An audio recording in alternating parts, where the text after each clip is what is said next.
Now, this year's initiation season has been called off because of the COVID-19 pandemic. It comes amid safety fears and dealing with the virus in rural and exposed areas. Traditional leaders are once again appealing to people to obey lockdown regulations. And our reporter Khayelihle Khumalo joins us now from our newsroom.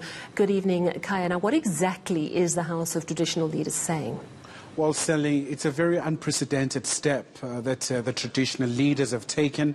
So they're saying the very overriding goal here is to try and save lives. So they've called off the initiation season. And of course, this is a decision that has been preceded by a number of negotiations among the traditional leaders across the country. And we got an opportunity of speaking to the chair of the National House of Traditional Leaders to give us really a rationale behind this. And let's take a listen to him. One, when you are supposed to have initiation, you have to prepare for it. Two, it also requires that there must be school holidays. Three, it happens in winter, and we are told that coronavirus is very rampant during winter.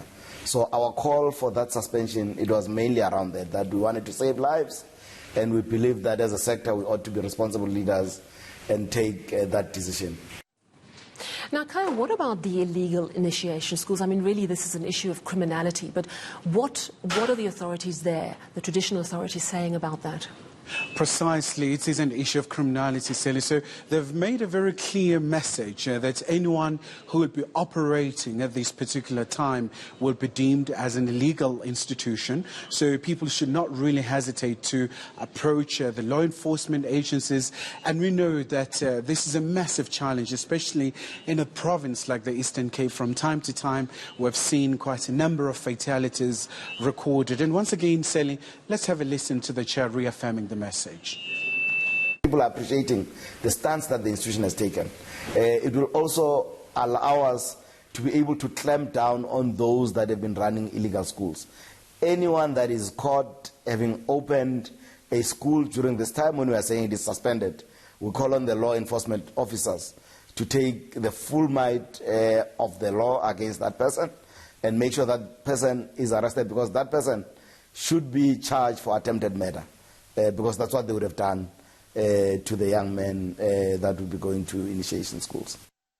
Right, so that's the illegal initiation schools, and as we said, that's a criminal issue. But in terms of the legit initiation schools, which are also not able to operate at all during this time, has there been any resistance?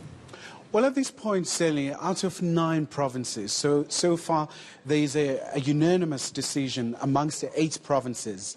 So in the Eastern Cape, for example, you have a case of some certain institutions that are still not really sure what to do. But we know so far the provincial government has also made a pronouncement in terms of making a call for all people to abide by the law. And we know that by its very nature, initiation is characterized by mass gatherings, and at times after the events you see celebrations. So all the things that at times will be very fertile ground for COVID-19 to thrive. So now what we understand is that the traditional house leaders body will continue to have consultations with some parties in the Eastern Cape, especially because in this particular province, for example, we've seen a number of youngsters being killed. So it's perceived to be a hot spot, as it were. So there's a lot of consultations so that everybody can see why there's such a decision, given the very gravity of the situation. I mean, it's not really kind